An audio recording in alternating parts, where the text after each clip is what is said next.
Les étoiles fixes royales m'intéressent depuis un certain temps, mais je n'avais pas compris leur véritable fonction, leur véritable rôle. Elles se situent dans des constellations, en tout cas, correspondent à ce qu'on appelle les signes fixes. Évidemment, il y a la présence des équinoxes qui fait que ces étoiles ne sont plus exactement dans le même signe. Audiard l'avait remarqué d'ailleurs. Enfin, c'est un autre problème.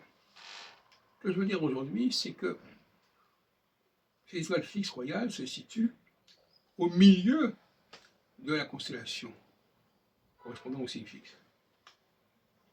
Et le milieu de la constellation correspondant au signe fixe, c'est le basculement, comme par hasard, le basculement de la phase d'In, selon l'astrologie séphirotique, à la phase Chesed.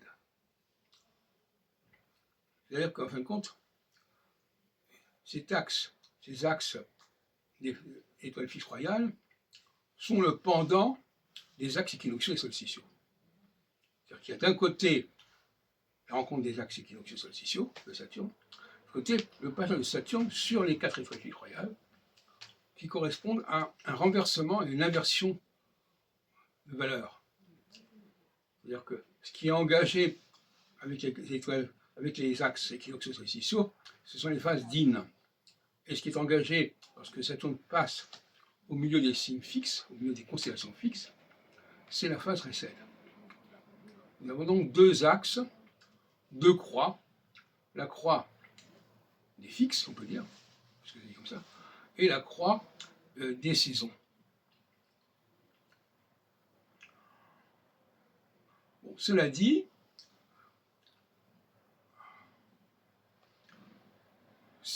lorsque il y a un message, il y a une tradition dans cette affaire-là, il y a un savoir qui est véhiculé, qu'on retrouve d'ailleurs dans l'année chinoise. L'année chinoise, qui commence au mois de février, donc au mois du Verseau notamment, eh bien c'est la même chose, elle indique quelque chose qui va basculer à mi-chemin, à mi-parcours. Cette notion de basculement est fondamentale, elle existe essentiellement notamment en linguistique. Si vous mettre un nom ou une négation par rapport à une formule, et la formule change complètement de sens. Il suffit de mettre un suffixe ou un préfixe à un verbe pour que tantôt il soit lié au passé, tantôt il est lié au futur. Or le passé et le futur, c'est quand même pas la même chose.